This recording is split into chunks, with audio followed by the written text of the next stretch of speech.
that it should have been, that you should give the military the chance to do their job. That's their idea. And then other people believe that there should be much more civilian oversight, and there should be much more checks and balances before things get done. This is a big debate that's going on today. Well, I think there's two different things that you just talked about.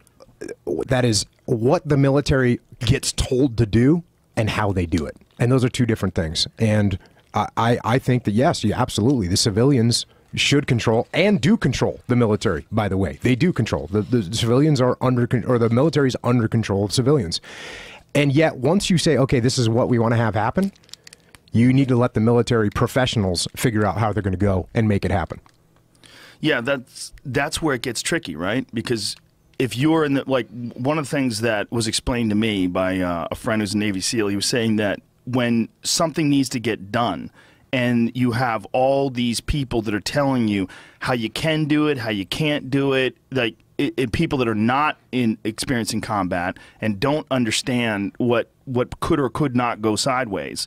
Like, to put more problems in place or to put more checks and balances in place, you're actually going to put these people in more danger. That is true. Yeah, you should, like I said, if you let the civilians decide what it is that needs to be accomplished, and then the military leaders decide how they're going to go ahead and make that happen. And I mean, it goes back to Vietnam. You know, there was too much civilian oversight of what was happening in Vietnam, and the military leaders they didn't really have the wherewithal, not even the wherewithal, they didn't have the free reign to go out and try and make things happen the way they wanted to, and it ended up in a big quagmire. Well, Vietnam seems like, to me, from an outsider, to be one of the most fucked up wars ever. Absolutely. It didn't totally make sense that it was happening, and then now we know that the Gulf of Tonkin was very likely a false flag, and that there was some sort of motivation to get there in the first place. And then you're dealing with guerrilla warfare for the first time ever in U.S. history. Like, they didn't exactly know how to handle this. No, we didn't. And we didn't adapt very well to what was happening on the ground, which is always going to be problematic. If you have closed-minded people in the military, if people are closed-minded, you're not going to be able to move forward against when the battlefield changes. And the battlefield changes all the time. I mean, you can look at Iraq. Iraq, the battlefield changed drastically from this big conventional force that we went up there to fight against Saddam's big army. Well, once that fell apart, then what happened? Now all of a sudden we were facing guerrillas again and an insurgency, and it took us several years to change our strategy from we didn't even know what to do. We're, oh my God, what do we do? There's all these people running around. What do we do with all these people running around? And how do we get these people under control? And the civilians want us here. And yet, if we don't do the right thing, now the civilians don't want us here. What do we need to do? So it took us some time to adjust our strategy in Iraq. And luckily, we had some good leaders that went ahead and made those changes.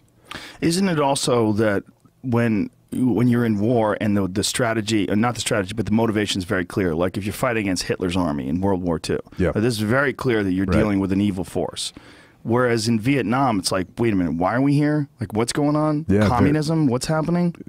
Extremely, extremely challenging, no doubt. And that is why, and I've talked about this before, if America or any nation is going to go to war, you have to decide that this is the most important thing in the world.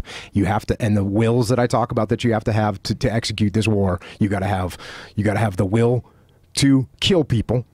And again, I say this all the time, no one wants to hear it because it's ugly and horrible, but when you say you're going to kill people in war, you're not just going to be able to perfectly kill just the bad guys. Civilians are going to die. It is a nightmare. Kids, women, it's horrible, it's awful. And if you think, oh, I'm going to go to war and we're just going to kill the bad guys, it's not going to happen. War is too complex. It's just not going to be saying like, hey, I'm going to go and fight in the UFC and I'm not going to get hit.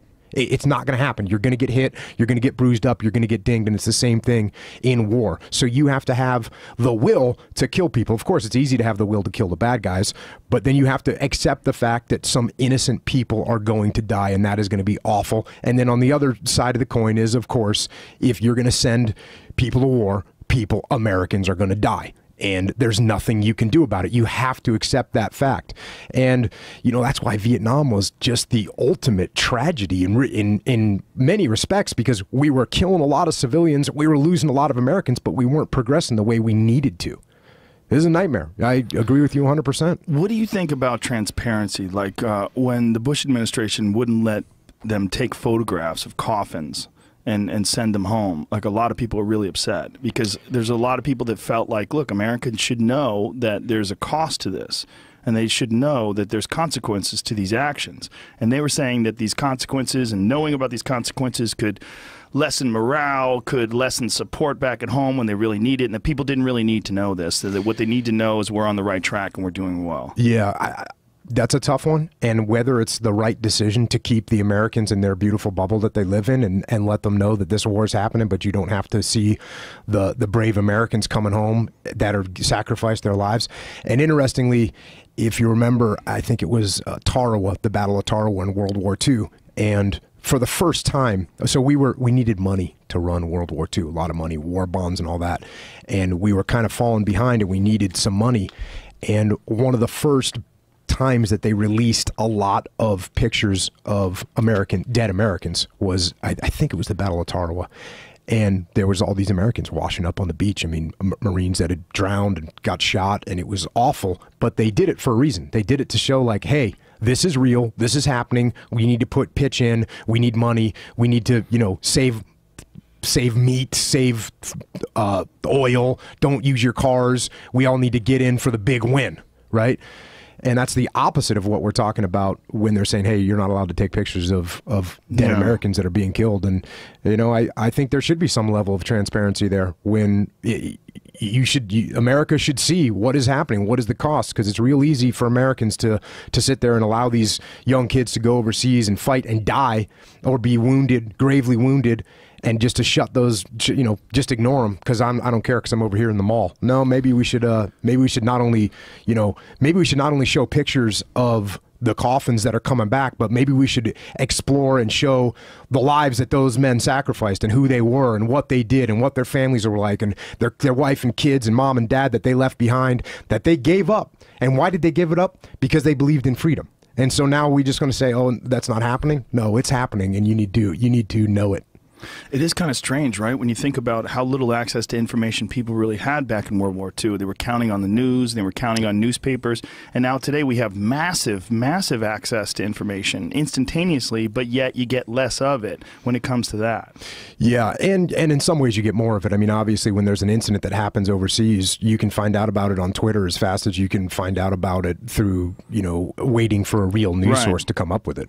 But you don't get anything that's like specifically distributed by the U.S. government to let you know the consequences of war and say, hey, folks, we need your support. This is what's really going down. These are American citizens. And this is what's happening to them over there. Yeah, and then the same thing could be said for, hey, sometimes civilians are going to get killed. Yeah. And what do we do? What do we do then? Do we brush that under the rug and we just show the Americans getting killed? Or do you universally show what's happening, what war is? Man, war is jacked up. I'm here to tell you, war is not glorious, it is not fun, and it is a horrible, horrible event. And so, yeah, I think you should expose it. And I think you should expose it at a high level so that people understand what we're getting into. And as horrible as war is, there's many times throughout history where war is the absolute, in my mind, in my opinion, the right thing to do, and we don't have a choice. And we need to do something when horrible things are happening.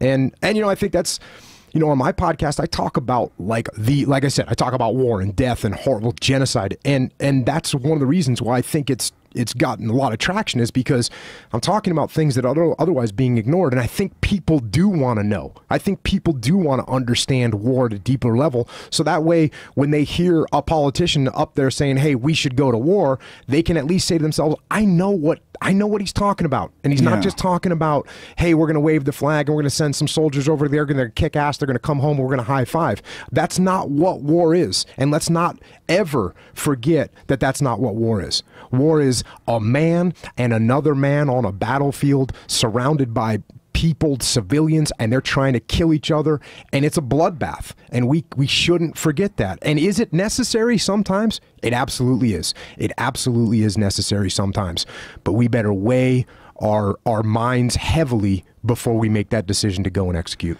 Now, when you think about the evolution of human beings, you think about how much safer it is today versus how it was thousands of years ago, do you ever foresee a time where war won't exist? I don't know. You know, people joke with me a lot about the robot wars and robots being able to accomplish wars. I actually believe that thing will come. I mean, we've got drones right now that are very capable. Pretty soon we'll have land warfare robots that will be able to go in and clear buildings and make things happen. And then will the enemy then have robots that will fight our robots at some point? Yeah. And then at some point, will that elevate to a point where we're not dealing with physical robots anymore, but just the software behind the robots, and now it's just a big sort of cyber warfare? That seems conceivable to me. Now, Joe, don't mistake me for some kind of like a Sam Harris intellectual over here, or that I'm going to sit here and explain to you what the future of, you know, warfare from a technical perspective. But from my rudimentary thought process, could it not elevate to a point where we have robots fighting robots, and then that eventually escalates to a point where it's some kind of cyber warfare where it's not physical but it's just information based? That does make sense to me that could happen. Yeah, it makes sense to me too, especially when you see those Boston Dynamic robots. Have you seen those goddamn awesome things? You kick them over, they bounce back up, they run up hills, they can run like 60 miles an hour. Yeah. They're freaks. I mean, it's really, and what they're doing now is just, I mean, who knows where they're going to be 10 years from now. I mean, they're going to be solar powered. They'll be able to live out there with no food. Yeah, it'll be awesome. And then where will we go? Will those robots fight people for a while? Probably. People that don't know any better. People that don't have good robots yet. Yeah. And that's not going to be fun for the people without robots, right? And we'll see where it goes from there. Yeah, I mean, I think that's just a